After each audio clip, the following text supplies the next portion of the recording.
Fala galera do Sem Roteiro Podcast, aqui é o Dr. Rani. Hoje estou com um super convidado, também advogado eleitoral, o primeiro advogado eleitoral a vir aqui, né? O pessoal fala, mas você vai chamar um advogado eleitoral, seu concorrente? Não, a gente não é concorrente, a gente é parceiro. Ele, além de advogado, é empresário, professor, já foi procurador de prefeitura, procurador ambiental, procurador de Câmara, procurador-geral de Câmara, já foi vice-presidente do Detran. É um leitor nato, que eu vejo ele lendo lá os livros e dando seus ensinamentos lá. Sou uma seguidora fiel, uma fã dele. Também produz conteúdos nas redes sociais sobre direito, no geral. Já foi conselheiro da OAB. Enfim, diretor da Beija-Flor. Enfim, se eu for falar aqui a quantidade do currículo dele, que deve ser gigante aí, e as qualidades dele, a gente já não vai nem prosseguir com o podcast. Dr. Bruno Cabral, muito obrigado por ter aceitado o convite de vir. Bem, eu te apresentei, mas eu quero que você se apresente para o público, né, na sua visão. Quem é o Bruno Cabral no dia a dia?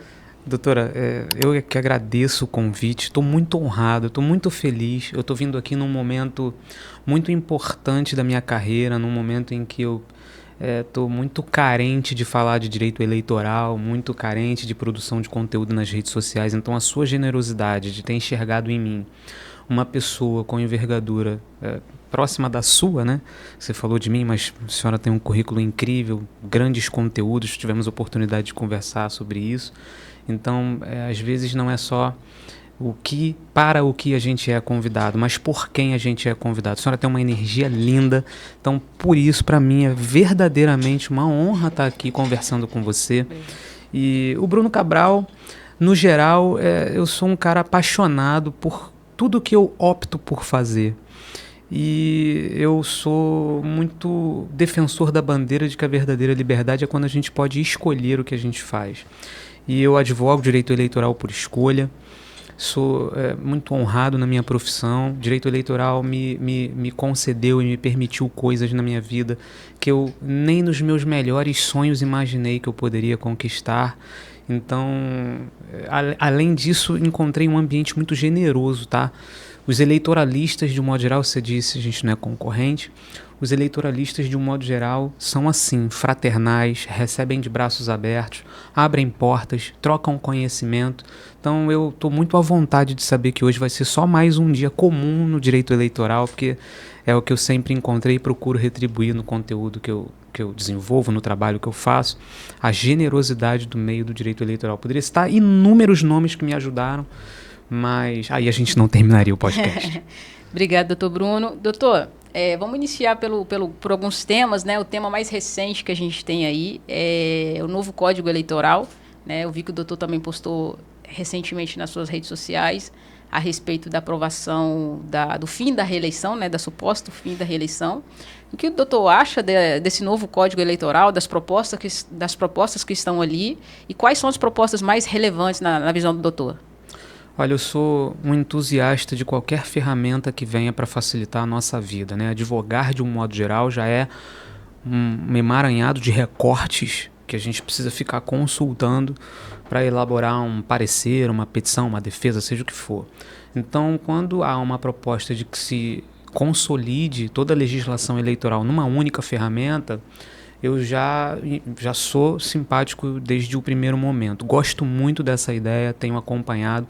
É um projeto muito extenso e tem sido fruto de inúmeras audiências públicas. Tem grandes amigos, grandes nomes trabalhando nos bastidores disso, contribuindo com o conhecimento que eu já vi in loco. Então eu sou muito simpático, muito favorável, torço muito para que esse código se revele o quanto antes para facilitar a nossa vida, né? E eu vou destacar aqui como um elemento de extrema relevância para o novo código a proteção e a defesa do direito das mulheres na política, né? Não apenas o que garante a participação delas e qual é o modelo se daria disso. Isso está sendo debatido, né? Como é que isso vai ser reserva de vaga, não vai? Vai ser reserva de percentual de valores, ou tudo isso junto. Mas o acréscimo da proteção contra a violência política, né? E isso acontece bastante. Eu tenho mais de 12 anos de advocacia eleitoral e já vivenciei, lamentavelmente, tive que defender em diversas oportunidades violências praticadas contra a mulher. E sempre lembrando, né, a violência vai muito além do físico, a gente está falando de violência psicológica, patrimonial, acontece bastante. Então, acho que o elemento que eu queria destacar, e destaco, é esse. Sim, falando de violência política contra a mulher, recentemente as AIGs de fraude à cota de gênero, inclusive, vem destacando bastante essa questão, né? Referente ao novo Código Eleitoral, também tem a questão do fim da reeleição, né? O doutor comentou a respeito disso. 5 anos seria o suficiente para um mandato? A gente que participa também, não só como advogado eleitoral, mas às vezes participa do mandato como procurador, etc. O doutor acredita que 5 anos seria suficiente para uma gestão eficiente? Vamos lá, eu preciso fazer um recorte nessa resposta que é assim. A gente observando os 5 anos sob o ponto de vista das equipes que trabalham nas eleições, do próprio candidato e do próprio envolvimento da sociedade no que diz respeito às redes sociais, eu gosto muito de que seja de 5 anos o mandato, porque haveria um descanso. O fenômeno que a gente observa hoje, quando você tem eleições a cada 2 anos, é quando você sai de uma eleição, você não sai mais daquela eleição até a próxima.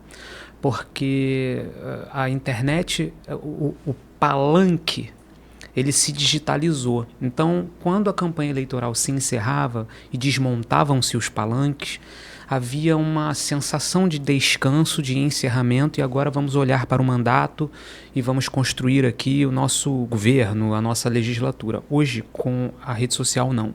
Os palanques digitais, eles não se desmontam, as desinformações continuam, as postagens perseveram, os engajamentos, as cobranças se intensificaram muito, de modo que eu me questiono até que ponto um gestor ou um legislador consegue olhar para o seu mandato com tantas preocupações digitais acontecendo, cobranças, guerras, desinformações, atuações de advogados e ações judiciais. Então, eu sou simpático aos 5 anos para que houvesse, de fato, pelo menos uma tentativa assim, de um recorte. Acabou, agora a gente só vai falar disso de novo daqui a 5 anos, deixa eu aqui ser prefeito, deixa eu ser vereador, deixa eu olhar, fazer projeto de lei, pensar numa política pública para o meu município. Então, por isso eu gosto muito. Já sob a ótica do tempo de mandato em si, pode parecer uma resposta muito filosófica, na verdade ela pelo princípio da continuidade da administração pública, se as ferramentas de controle se intensificarem de modo a garantir a qualidade do governo, eu acredito muito que 5 anos seja o suficiente, ainda que depois venha um opositor seu. Se as regras tiverem sido cumpridas, se no último ano não tiverem sido descumpridas as leis de responsabilidade fiscal, se alguém de maldade não criar uma despesa para o próximo prefeito, né, na eventualidade de um opositor, se aquela política pública construída for feita com base sólida, eu acho que a pessoa que está chegando, ela vai se ver numa situação de dar continuidade, né? E aí, também pelo benefício dos 5 anos, o opositor, eventualmente, que entrar na gestão, ele não vai estar tão preocupado em denegrir a imagem daquele que saiu, porque ele só vai pensar em eleição de novo dali a 5 anos. Então, talvez também seja um fenômeno que se reflita assim, caramba, cheguei, deixa eu governar. Primeiro, deixa eu curtir, né? Ganhei a eleição. Isso tá acabando, tá? A gente ganha eleições e ninguém comemora mais. No primeiro, cara, poxa, ganhei a eleição. Deixa eu governar. Deixa eu montar uma equipe de qualidade. Deixa eu fazer uma reforma administrativa aqui. Deixa eu ver como é que tá cargo comissionado. Daqui a 2 anos eu penso em eleição. Então, mais ou menos por aí. Essa visão foi sensacional e o doutor já trouxe um tema que eu queria abordar aqui, que é a parte do direito digital, né? Que é a parte da fake news, da deepfake, que vem atrapalhando as eleições e, inclusive, vem atrapalhando os próprios mandatos, né? Então, o gestor, o candidato, ele vem, concorre com esse fantasma da fake news, da deepfake, das ferramentas digitais. E quando ele ganha, ele já está preocupado também com esse fantasma perseguindo o mandato dele e já numa reeleição de de um parceiro dele que daqui a 2 anos, né, que ele tem que fortalecer o mandato dele, e daqui político, mais 2 anos ele também preocupa com a reeleição dele. Quanto a isso, doutor, o doutor já teve algum problema com deepfake? É muito difícil, né? O deepfake é um vídeo, né, manipulado. Para a gente provar que aquele vídeo é falso, a gente precisa de perícia, aí a perícia demora. Terrível. Aí a gente tem que entrar com a ação para identificar mais ou menos quem é para pedir para derrubar o perfil, só que rede social, depois que dispara, né, a gente derruba aquele perfil e está em mais 300 grupos de WhatsApp. Qual é a vivência que o doutor tem referente a isso? O que o doutor tem para acrescentar referente ao deepfake e à fake news? O problema da desinformação, e aí as suas variações de deepfake, fake news, etc. e tal, ela está majoritariamente na incompatibilidade entre o tempo em que ela ocorre e causa os seus efeitos danosos de um modo geral, né? Afinal de contas, desinformar não tem como ser bom. E o tempo que eventualmente isso pode ser remediado, ainda que em sede de liminar. Se você posta um vídeo de desinformação e o ser humano já tem uma tendência natural a se compatibilizar com o que é negativo, gera curiosidade, clique, engajamento.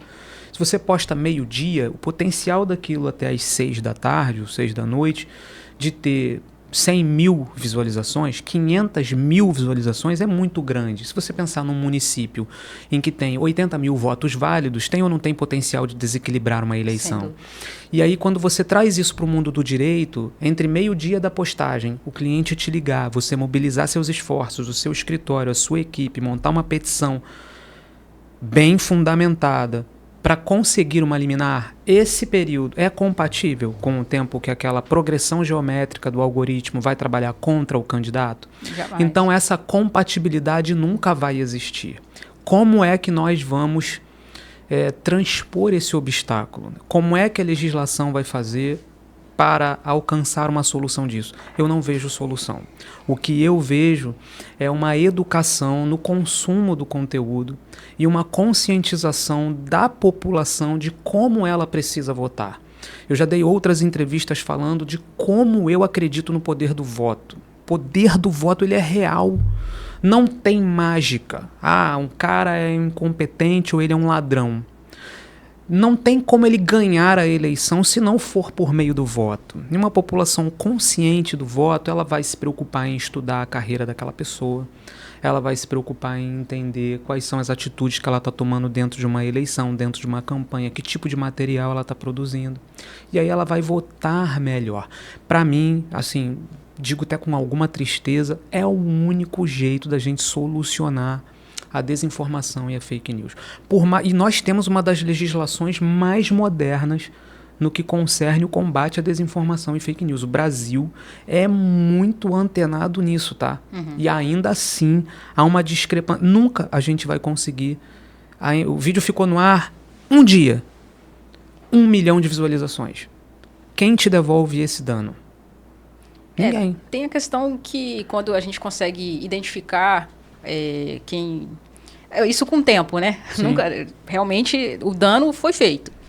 Mas depois, quando a gente consegue identificar quem violou, né, quem disparou, quem foi o beneficiado, aí se move as ações competentes, né, a AIGE, a AIME, enfim. E o problema é que essas ações, hoje, apesar da Justiça Eleitoral ter a celeridade que ela tem, ainda demora, na minha visão, e por isso que essas pessoas ainda acreditam que vale a pena, porque elas ainda ficam ali por 2 anos e pouco no mandato, e eles ainda fazem um cálculo que vale a pena fazer esse dano à democracia, né, à imagem do outro. Você falou tudo. Quando você comete um ato desse contra um candidato, a visão obtusa de quem faz é de que você está atingindo o candidato, mas você está atingindo a democracia. Qualquer ato praticado contra um voto de qualidade, espontâneo, com direito ao acesso à verdade, qualquer ato praticado contra isso é um crime contra a democracia, é um ataque à democracia. Você está acabando com a qualidade do teu poder político, poder público local. Sim. E, doutor, vamos continuar na parte do direito digital. A gente precisa regular, né? A regulação da desinformação é difícil, justamente pela velocidade em que ela se dá. O direito ele não tem como impedir, né? Ele tem como trabalhar depois. Mas tem outras áreas dentro do direito digital que a gente tem como regular, como o uso da inteligência artificial, né, que aí a gente tem a utilização de robôs, a utilização de disparos em massa, que a gente já sabe que não é permitido. Como que o doutor vê a utilização do direito digital com a inteligência artificial dentro do direito digital eleitoral? Enquanto ferramenta do bem, eu sou altamente favorável. Acho que desburocratiza o trabalho das equipes de coordenação de campanha. Acho que facilita e democratiza o acesso à informação.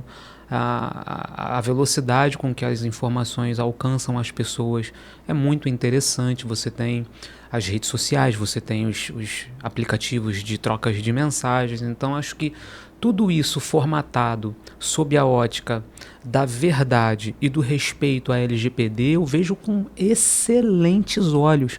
Nós temos grandes profissionais hoje que dominam essa área de direito digital, de TI, né, de tecnologia, e que podem ali produzir um conteúdo baseado numa inteligência artificial para melhorar um discurso de um candidato, para melhorar a projeção ou a previsão de alguma política pública que ele queira implementar.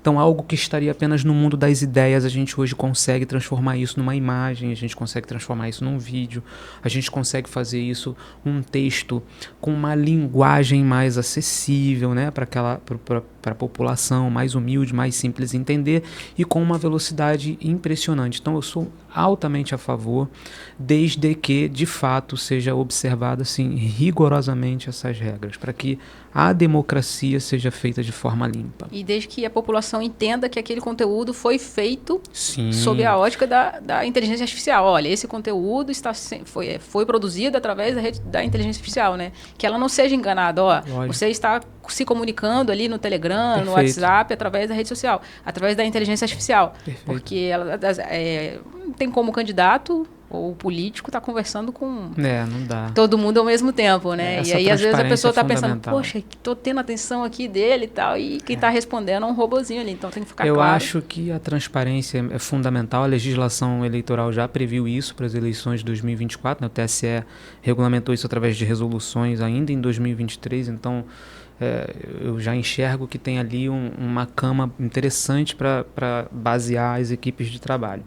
O fato do eleitor ter a dúvida, né, de com quem ele está lidando, ou eventualmente isso não ficar muito claro, a gente também não pode esquecer que existem as reuniões presenciais, existem as caminhadas, existem que sejam as carreatas, existem inúmeras outras oportunidades de você estar pessoalmente com o candidato, que não apenas a rede social ou o mundo digital, né? Uma coisa não exclui.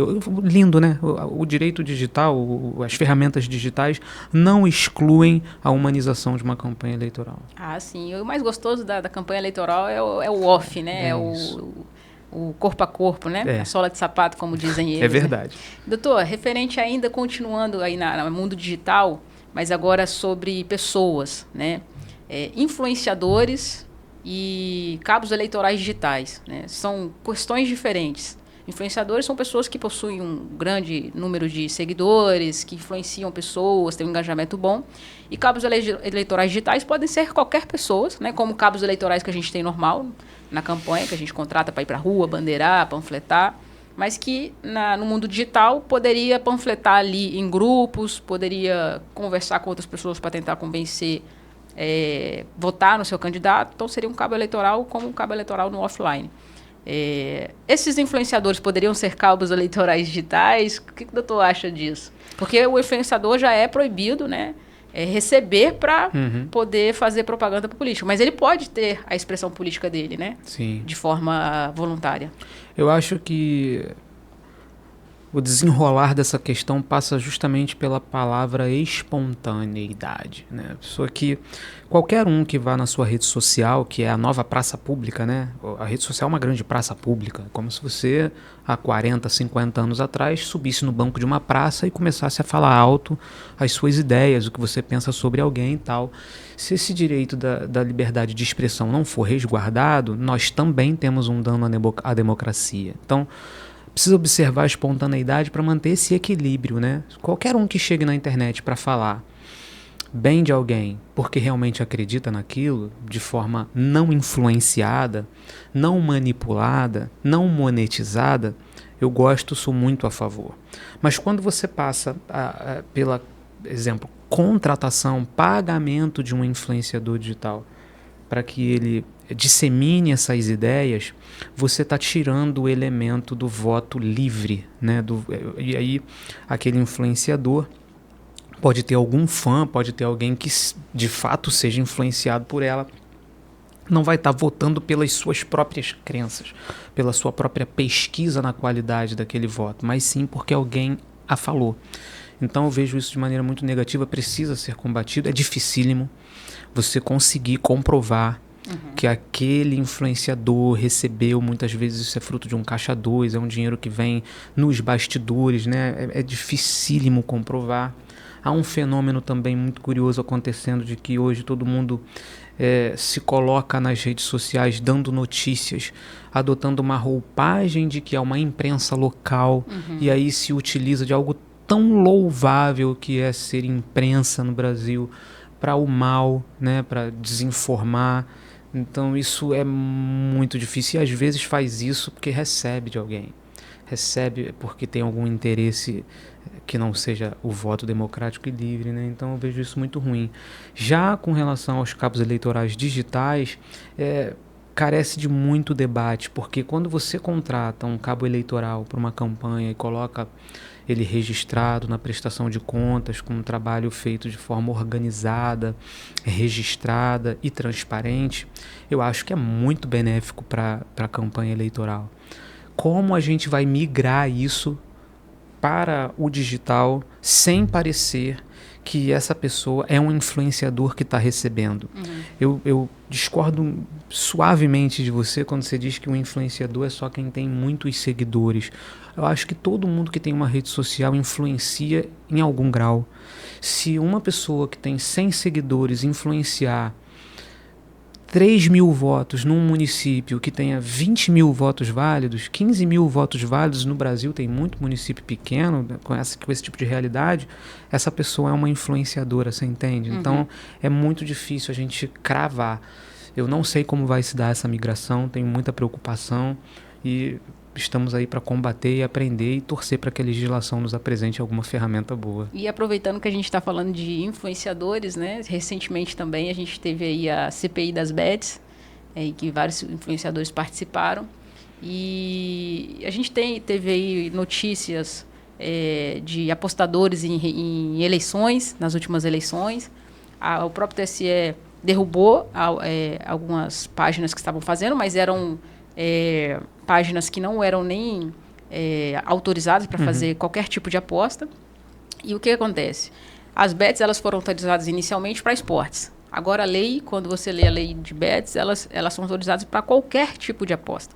Quando você entende qualquer tipo de aposta, você pode apostar entre eu e você o que a gente decidir, ou você pode apostar esporte, você pode apostar eleição, o resultado de uma eleição. E aí, se as bets resolverem fazer isso, a Justiça Eleitoral deveria logo prevenir e vir regulamentando isso, proibindo ou colocando as regras, né? O que o doutor acredita que pode vir como benefício ou malefício referente a as bets se incluírem nas eleições? Eu penso que deveria ser proibido, porque para mim é mais um elemento que interfere na livre escolha de um candidato. Vamos lá.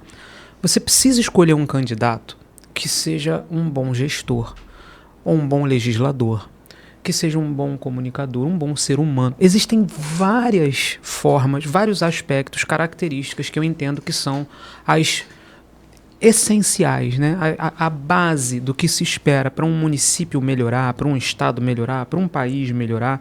Você quer um gestor competente para trazer aqueles resultados que a gente deseja enquanto sociedade. Melhor acesso à educação e etc. e tal. Quando você deixa de priorizar esses elementos de escolha e passa a priorizar qualquer outro, e aí, falando da Bet, quando você escolhe um candidato ou financia uma campanha, porque na verdade você quer que aquela campanha ganhe para ter um benefício de um dinheiro que você apostou, a gente não está mais falando de escolha de candidato. a gente está falando de lucro, de ganho, de dinheiro, de qualquer outro assunto, mas a essência se perdeu. Então eu sou radicalmente contra, porque assim, não tem absolutamente nada a ver com voto, não tem absolutamente nada a ver com eleição, não tem absolutamente nada a ver com democracia. A aposta no Brasil, ela pode ser um entretenimento, ela pode ser um passatempo, ela pode ser um hobby, resguardar das pessoas que eventualmente tiverem um vício, uma doença e precisa ser tratado de acordo, mas eu não sou contra as apostas no Brasil, de nenhuma natureza. O que eu sou contra é você misturar determinados assuntos de modo que apostar passe a ser a sua escolha fundamental e não mais a qualidade do candidato. Entendi. Doutor, aqui no podcast, o podcast não é só sem roteiro, né? E a gente, obviamente, estuda um pouquinho do convidado para poder perguntar algumas perguntas que têm a ver com ele, mas a gente não tem roteiro. Então, no podcast passado, a gente iniciou um quadro novo e a gente perguntou para o convidado passado uma pergunta, para que ele fizesse uma pergunta para o convidado que viesse. Ele não sabia que seria você, ele não sabia quem seria o próximo convidado. E ele fizesse uma pergunta sem saber quem seria o próximo convidado. Legal. Então, primeira coisa, eu quero que você faça uma pergunta para o próximo convidado, sem você saber quem será. Tá? Então, primeiro, faça a sua pergunta. Olha. Entre a qualidade humana de alguém e a qualidade profissional de alguém, no longo prazo, o que ele acha que traz mais êxito? É isso. Legal. Poxa, eu adorei a tua pergunta. Adorei a tua pergunta. Porque, assim, a gente inaugurou esse quadro e o primeiro pessoa a participar fez uma pergunta super complicada, porque perguntou sobre quem a pessoa votava. E aí, o primeiro convidado era um político. E aí eu falei, não vou fazer essa pergunta. Não tinha como. E aí, a pessoa convidada, que é justamente a tua pergunta, ele falou assim, olha, eu quero que pergunte para o próximo convidado se ele conhece a mim, que é o TH, ele conhece o TH Joias, e se aceita um convite para ir ao meu gabinete. Então, essa foi a pergunta que ele fez ao próximo convidado. Conheço, já ouvi falar bem, alguns amigos já fizeram trabalhos com ele, e para mim seria uma honra conhecê-lo, tomar café, bater papo, falar sobre o que ele desejasse, especialmente sobre relações humanas, pessoas, carreira. E afinal de contas, um café puro, bem feito, é sempre um prazer. Ah, que legal, que legal. Então, a gente está iniciando o podcast, né? Então a gente está tentando inaugurar alguns quadros. Muito legal, assim, eu adorei. Para ficar espontâneo. Doutor, a gente quer saber também... Não, primeiro porque ele é advogado eleitoral. Não tem como. E assim, a gente queria saber um pouquinho do doutor Bruno, né? Doutor Bruno é casado, é vascaíno, flamenguista. Qual que é a música preferida do doutor Bruno? Olha, eu sou muito bem casado. Deus foi incrível para mim, porque sou um ser humano falho, estou com 41 anos. E eu acho que Deus falou assim, esse rapaz precisa de alguém para colocar ele no trilho. Eu fico muito emocionado porque sou muito feliz com a família que eu tenho. Minha mulher é incrível. Então, eu sou casado. Um beijo, Lara. Sou flamenguista que não exerce o ofício de flamenguista. Se você pedir um nome de um jogador do Flamengo, vou ter dificuldade para te dizer. Eu não acompanho futebol. Em que pese eu adoro jogar bola, olha como é que pode, né? Adoro livro, gosto de tudo que envolve cultura, gosto demais de viajar. Toda vez que vou para algum lugar, eu procuro viver a cultura do lugar, como tudo que tiver de diferente, converso com as pessoas, sabe? Eu acho que a gente...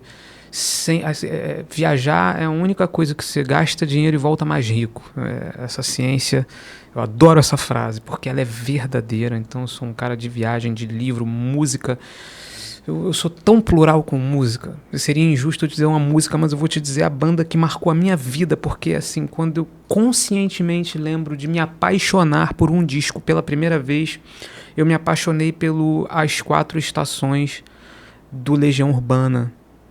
Então o Renato e a história musical dessa banda conversou muito com a minha juventude, com os meus primeiros amores, primeiros amigos, primeiros dilemas, né? A gente jovem, adolescente, sofre por tudo, né? Como a gente sofre adolescente. Então a Legião teve muito presente na minha vida, então não vou dizer uma música, vou dizer assim, recomendo que quem puder saborear os encartes dos discos, ler. O Marcelo Bonfá, que era o baterista, desenhava a maioria dos encartes da banda, então assim, é uma obra que vale a pena visitar. Eu sou muito apegado à minha casa, eu amo o meu lar, eu amo estar sentado e praticar o tal do mindfulness, né? Que é você estar ali com aquela percepção do momento, olhando, tem um lugar muito arborizado, então fico ali olhando aquilo, agradecendo a Deus. Assim, eu nunca imaginei na minha vida que eu ia ter uma casa que fosse 30% da casa que eu tenho, a honra de ter hoje. Então, eu ainda fico assim, como? Meu Deus, eu mereço. Aí faço as minhas orações, eu sou um cara de muita fé. Eu acredito tanto em Deus. Ele fala com a gente. Se a gente estiver pronto para ouvir, sabe? Ele fala e ele transforma a nossa vida, ele blinda a gente. Então eu sou um cara de muita fé, muito apegado aos meus poucos e bons amigos. Acredito que as pessoas certas do nosso lado, Deus não coloca ninguém por acaso, eu não estou aqui por acaso. Sim. As pessoas certas perto de você, elas transformam a sua vida. A ambiência é tudo, sabe? O meio faz o homem. Nada ganha do ambiente. É muito difícil. Então você precisa estar vigilante com onde você está andando, com quem você está se relacionando, com quem você está se relacionando de coração e alma, tá? Não é profissionalmente, eventual. Não, isso aí a vida nos apresenta e a gente toca como profissional, mas com quem você abre teu coração, com quem você conversa, com quem você pede conselho, de quem você escuta conselho, cara, isso muda tudo na nossa vida. Então o Bruno é esse cara sentimental. Ah, que legal, doutor. Fiquei muito feliz por essas apaixonadaço palavras. pela vida e pelo direito eleitoral. Vejo que é um cozinheiro também, né? Adoro fazer comida. Nossa, eu fico dividido. É sempre um dilema, não sei se eu gosto mais de comer ou de fazer comida. E cozinhar é uma terapia, né, cara? Você servir, aliás, um dos aprendizados que eu tive na minha vida é você só pode ser verdadeiramente feliz servindo ao próximo. Legal. Seja como for. Com atitudes, com um bom trabalho, com atenção, com seu tempo, com seu coração. Eu acho que você fazer comida para alguém e depois sentar à mesa com alguém para desfrutar disso, conversar sobre qualquer coisa, isso é muito precioso. Inclusive, eu não sento para comer com qualquer um, eu tenho essa mania, assim, eu fujo de situações em que eu não... Se tem alguém ali que é uma energia que não é muito compatível com o que eu acredito, eu não evito sentar para comer, almoçar, até para tomar um café. Eu acho que isso é um ritual. Sim. Sabe? Isso tem uma energia rolando ali. Sim, sim. E se tu, como eu disse, não cuidar, você desanda. Ah, legal. Gostei de saber. E, doutor, a gente falou de direito eleitoral, falamos um pouquinho da sua intimidade, gostei de saber. As pessoas gostam de se conectar um pouquinho, conhecer um pouco mais da pessoa que a gente está na mesa. E o doutor é advogado, e a gente, por ser advogada, a gente começa advogando no eleitoral, a pessoa vem como candidata e a pessoa toma o mandato. E a gente acaba abrindo outros espaços dentro do escritório, né? Uhum. Quais são as outras áreas dentro do seu escritório ali que vocês abrangem, né? Tem o direito administrativo, quais são as outras áreas que vocês embarcam? Olha, lá? Eu vou te responder a contrário o senso. A gente não faz réu trabalhista. Certo. O resto a gente tem advogados especialistas, por exemplo, criminal, a gente tem um parceiro especializado, a gente atua muito no campo do direito de família. A gente hoje quase não atua mais no juizado especial, então a gente evita o direito do consumidor. A gente faz assessoria a muitas empresas para o dia a dia, elaboração de contratos e tudo mais. De uns tempos para cá tem um fenômeno muito curioso e a gente vem trabalhando em muitos inventários, e inventário é muito sensível porque De fato, o inventário não se trata sobre estar certo ou errado e vencer uma tese, né? O inventário é uma administração de direitos. Então, esse caminho, o inventário pode ser um tormento ou ele pode acontecer de maneira muito adequada, desde que você cuide bem desse intervalo entre o ponto A, que é a contratação, e o ponto B, que é o resultado, né? O inventário, o núcleo dele está nesse meio de campo e que o escritório atua gerindo obrigações do patrimônio, impostos, gerindo famílias tormentosas, né? A gente tem lá alguns casos de famílias com 12 herdeiros, 9 herdeiros, 8 herdeiros, e aí a gente tem que sentar todo mundo e ouvir todo mundo falando, reclamando de alguma coisa e tal, e conseguir um consenso. Então, assim, a gente atua nessa área. Mas quando a gente não tem um advogado contratado, e a gente tem contratado bonitinho e tal, a gente, se for alguém importante que eu quero ajudar, entender, eu busco no mercado. A única coisa realmente que eu não atuo é réu trabalhista. Ah, legal. Eu nunca vi um cliente réu de direito trabalhista que ao final do processo fique feliz com o escritório. É muito difícil. Você explica para o cliente, olha, tá complicada a sua situação aqui, realmente.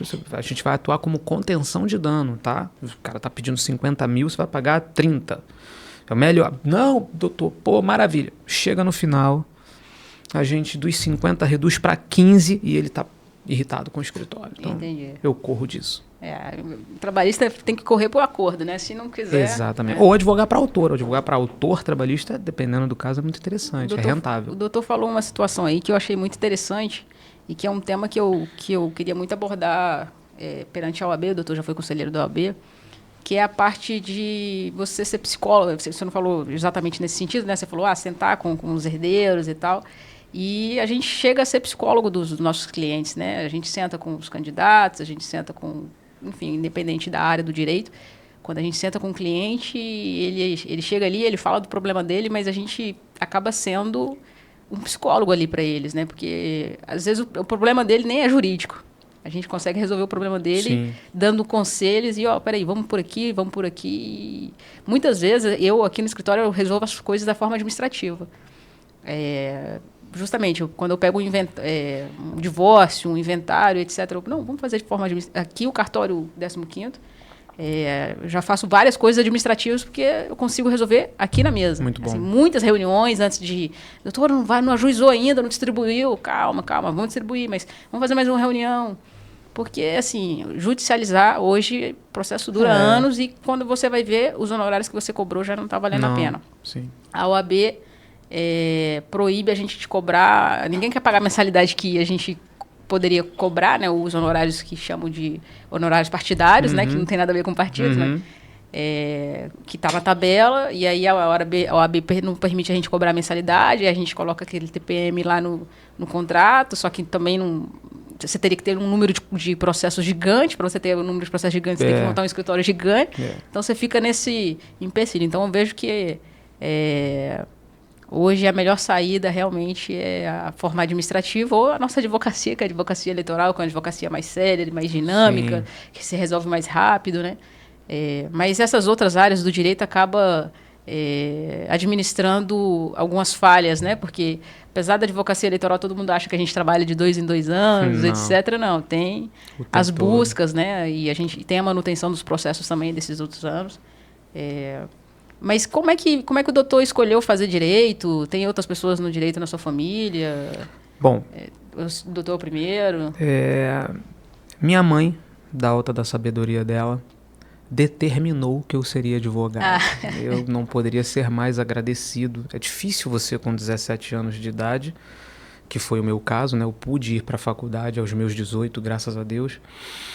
É muito difícil você saber o que você quer da vida, né? Você decidir algo tão importante com 17 anos de idade. Eu estava mais preocupado em, sei lá, na minha época, assistir Cavaleiros do Zodíaco, qualquer coisa parecida com isso, ir para as festas dos meus amigos.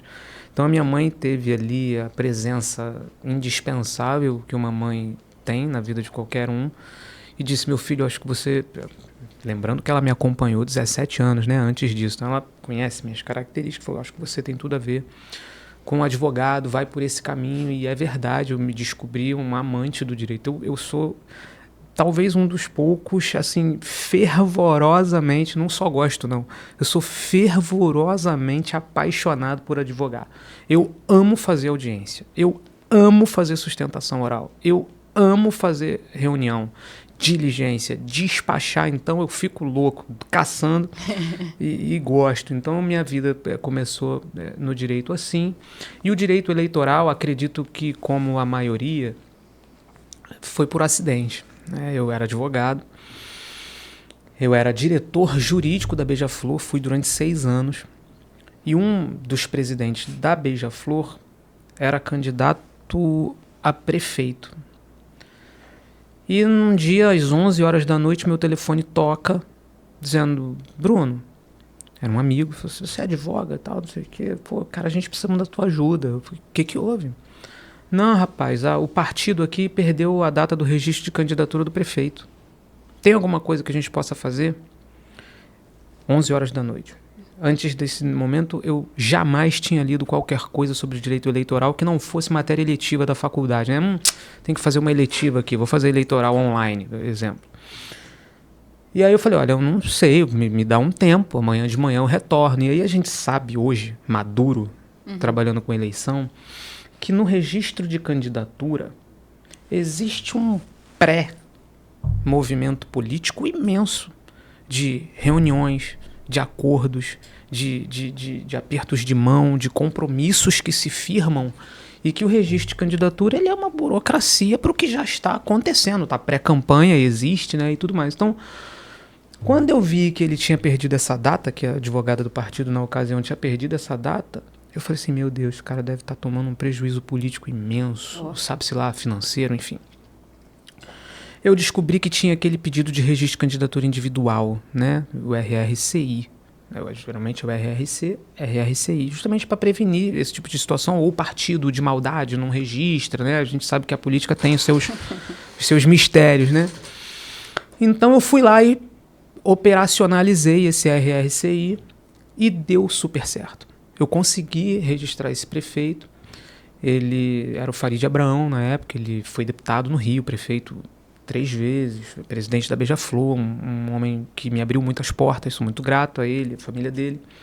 E tive êxito no registro dele, e ele enxergou em mim, ainda jovem, menino mesmo ali, um potencial e me trouxe para a campanha.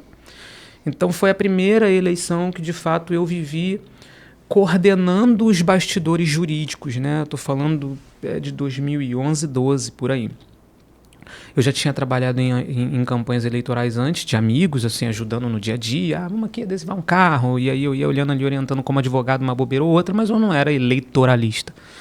Então, a partir dali, eu me tornei um eleitoralista e aí fiz todas as campanhas dele, dos primos, dos filhos, dos sobrinhos, de todo mundo.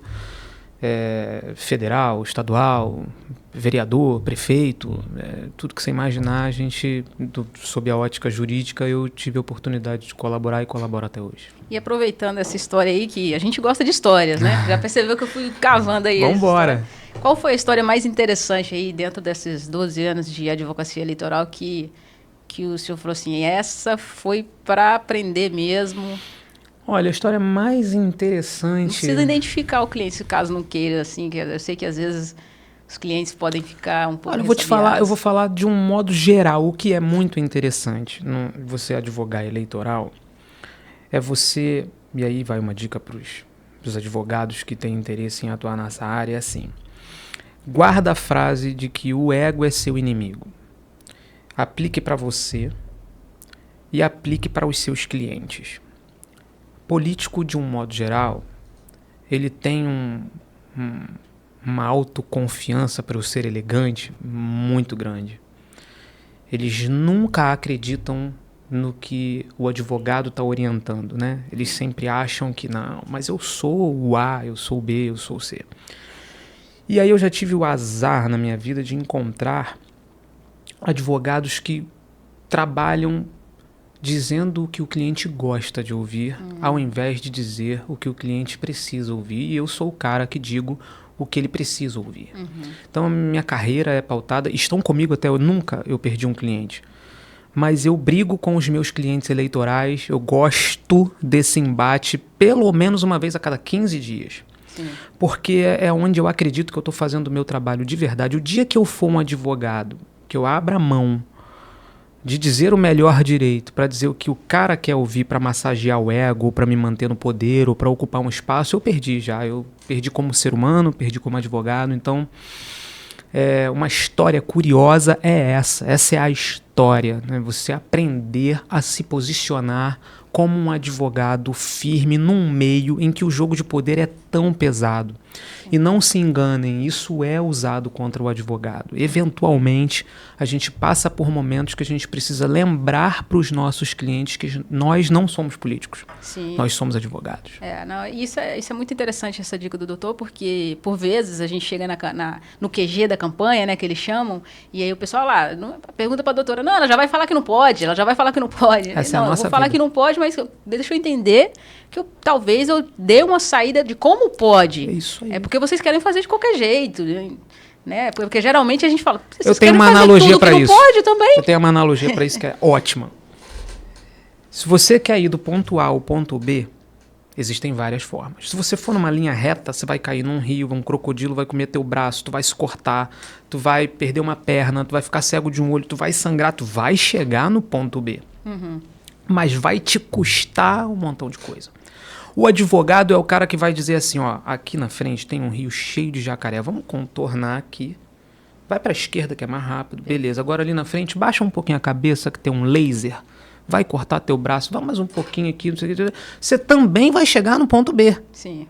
Mas com muito menos prejuízo. Então, toda vez que eu chego num lugar em que há essa atmosfera o advogado, ele não deixa nada. Eles falam assim, o doutor Bruno é o MP dentro da minha campanha, eu já ouvi de tudo, né? Eu digo assim, cara, que bom, né? Graças a Deus, porque você vai ganhar a eleição e vai continuar no mandato. Exatamente. Você não vai perder depois porque você se afobou, às vezes, num emocional, irritado ou ansioso. A reta final de uma campanha eleitoral é sempre muito difícil. O cara vem acompanhando pesquisa, tá bem. De repente, na reta final, por qualquer motivo, contaminou a pesquisa em algum lugar. O cara caiu um ponto, ele tá 20 na frente. O cara caiu um ponto, ele entra num pânico de que vai perder a eleição e aí é perigoso, porque ele quer fazer qualquer coisa. Sabe? E aí, nesse momento, você tem que ter uma presença de espírito, uma firmeza, assim. Você tem que saber quem você é para chegar para um deputado, para um cara grande mesmo, brabo até, como eu tenho cliente, e falar assim, amigos, desculpa, de mim você não vai ter o que você está querendo ouvir. Esse aqui, você tem que fazer assim. Você vai fazer o que você quiser, mas eu vou te dizer que está errado. Sim. Você vai ficar chateado comigo 2, 3 dias e ficam, mas eu sou muito abençoado, porque esses mesmos clientes brabos são pessoas que eu tenho carinho, amigos, se tornaram amigos e me respeitam e eu os respeito também. Então a gente já aprendeu a sair essas faíscas e depois está tudo bem. E o advogado eleitoral, ele tem um detalhe que o doutor falou, o doutor Bruno é o MP da minha campanha, né? E o advogado tem isso, né? Porque o advogado, geralmente, é só advogado de defesa. O advogado criminalista, ele defende. O advogado trabalhista, ele acusa e defende também, né? Mas o advogado eleitoral, ele acusa, por vezes, e também defende, né? Sim. Então, nossa, esse ponto é maravilhoso, super interessante. Exatamente. Você aprender a acusar o próximo, né? E aí eu já me encontrei com teses totalmente conflituosas. Em um município eu estou acusando uma chapa por um motivo e no outro está defendendo pelo mesmo motivo, né? E aí sua cabeça entra às vezes em parafuso. Eu preciso colocar sobre esse assunto um tema que assim, eu não estou me aprofundando muito tecnicamente no direito eleitoral, mas eu estou tentando trazer uma visão da vivência que eu tenho, né? Sim, de tanto claro. tempo. E você me perguntou se eu tinha alguém do direito na minha família. Não, eu sou o primeiro advogado da minha família. Então, Perfeito. Primeiro advogado de qualquer coisa, igualmente eleitoral. Uma situação que me deixa muito triste é a oposição confundir o advogado com o opositor, né? Eu já tive a oportunidade de trabalhar para tantos candidatos de polos diferentes, né? Opositores e tal. E não é raro a gente encontrar petições em que, eventualmente, a gente precise atacar alguém com uma propaganda irregular ou até mesmo com uma AIGE, né? Nós somos o advogado da campanha. Claro. Isso não significa uma indisposição pessoal com a oposição. Eu, pelo menos, Sim. a minha personalidade eu não sou um advogado militante dos meus clientes. Sim. Eu até advogo para alguns clientes que também têm a minha amizade, não todos, e que também têm o meu voto, não todos. Mas eu não sou um advogado militante, ou seja, assim, você não vai me ver em caminhada, você não vai me ver em carreata, você não vai ver minha rede social virando comitê de político. Eu simplesmente não faço isso, sabe? E graças a Deus eu tenho a compreensão deles. Então, quando a gente entra com uma ação e a gente é confundido com o cliente e a oposição passa a desgostar da gente, isso me incomoda. Eu acho isso de uma infantilidade, de uma pequeneza de alma tão grande. Eu queria dar um abraço nessas pessoas e dizer assim, não tem nada a ver com isso, sabe? Isso é muito importante dizer, doutor, porque eu tive um problema com isso, porque a oposição, inclusive, para atacar o meu cliente, me atacou. Terrível. Na defesa da AIJ, ao invés de se defender, eles começaram a atacar os advogados, né? Falar, o advogado recebeu X de honorários, esses honorários não foram para isso, foram para aquilo, aquilo outro. Peraí, você tá... É porque, assim, o advogado, ele... a gente entrou com várias AIJs contra eles, mas, assim, peraí, a gente entrou porque o meu cliente visualizou que vocês cometeram infrações e a gente só... Se não fosse eu, ia ser outro. É isso. Entendeu? E se meu cliente daqui um mês estiver insatisfeito, ele vai me demitir e vai contratar outro. Então, senhores queridos, não sou eu que tenho nada contra você. Daqui a pouco, e sabe? E outra coisa, na próxima eleição eu posso estar advogando para você. Exatamente. Já aconteceu isso. Esse também. mesmo cliente que eu estou defendendo hoje, que o opositor dele está me atacando, eu advoguei contra esse meu cliente de 2024, contra ele em 2016. Em 2016 eu estava contra ele. Eu fui tão boa contra ele em 2016 que agora em 2024 ele é melhor do meu lado. Entendeu? Isso. Então, assim, senhores da vocês têm que oposição, visualizar de outra forma. clientes, amigos, nós não somos os nossos clientes. Não somos nós que entramos com as ações, são os nossos clientes. A gente apenas os representa na justiça, né? Então, acho que isso... E advogados de oposição, não sejam emocionados nas suas petições, não agridam as pessoas, façam a subsunção do direito aos fatos, seja frio advogando. Acho que isso é um excelente conselho. Ah, não, sim. E eu, quando o cliente quer fazer alguma coisa, eu falo, olha, essa parte eu não faço. Não faço. Ah, quero denunciar o fulano, advogado. Isso aí eu não faço. Pega você, e eu chamo o colega, denuncia. Vem aqui, vamos conversar. Não é assim que as coisas acontecem. É tão bom quando a gente tem essa postura, né? Assim, eu durmo tão em paz. Exatamente. As coisas não... A política gira o tempo inteiro. A política é nuvem, né? Cada dia tá de um jeito. Daqui a pouco eles estão se abraçando. Exato. Eu já fiz vários almoços. Eu cheguei no almoço, exatamente. Então, não, vamos com calma. A gente acertou aqui, vamos com calma. É isso. Doutor, justamente pelo podcast ser sem roteiro, eu queria que o senhor deixasse uma mensagem ou um conselho. O senhor deu vários aqui. Eu estou super satisfeita aí, porque eu peguei vários para mim. Que bom. Esse é o tempo do convidado, que a gente chama, né? Ainda vou implementar outros quadros e quero chamá-lo novamente aqui. Então, esse tempo aqui é para o senhor, se quiser deixar suas redes sociais, se quiser deixar o telefone do escritório, o e-mail, enfim, não sei como é que é a regra da OAB referente a isso, o site. E esse é o tempo do convidado. Se quiser falar do assunto que você quiser, esse é o seu tempo, é o momento que você olha para a câmera e fala o que você quiser. Bom, eu não poderia começar diferente senão lhe agradecendo imensamente por você ter me convidado para vir aqui conversar. Eu te disse isso no início, eu estou muito realizado, eu precisava disso. E a ambiência que você apresenta, a tua energia, a tua equipe, muito obrigado aí, querido, por toda a ajuda. Isso, eu nunca vou me esquecer de, nesse momento, estar aqui contigo conversando sobre algo que eu amo tanto, que é o direito eleitoral e um pouco sobre a vida, né? E deixando para os seguidores uma fala, né, um momento do convidado, eu sempre acreditei na minha vida, e por mais que eu tenha passado por diversos momentos difíceis, eu nunca aprendi tanto ou conquistei tanto na minha vida como conquistei e cresci nos momentos difíceis. Então, não olhem para os momentos difíceis como com amargor no coração. Olhem como oportunidades de aprendizado, fortalecimento e crescimento. São ondas que te trazem e fazem com que você passe por cima das pedras, dos corais, né? Então, às vezes você pensa que aquilo vai te fazer um mal danado e lá na frente você entende. Tenha muita resiliência, paciência, porque de alguma maneira aquilo vai dar certo e no final o resultado ele é absolutamente, obrigatoriamente conectado com aquilo que você entrega para o universo. Se você for uma pessoa do mal, mau caráter, planta o mal, faz o mal, fala o mal, isso volta para a gente. Então, sempre que você tiver o dilema entre escolher ser um bom profissional ao custo de você deixar de ser uma boa pessoa, escolha ser uma boa pessoa. Na dúvida, seja uma boa pessoa. Se você for uma boa pessoa, a consequência vai ser um bom profissional, um bom filho, um bom marido, um bom pai, um bom advogado, um bom médico. A base precisa ser uma boa pessoa, especialmente nos momentos em que a vida está desafiando teus sentimentos, o teu caráter, a tua personalidade. É ali que você precisa ser uma boa pessoa.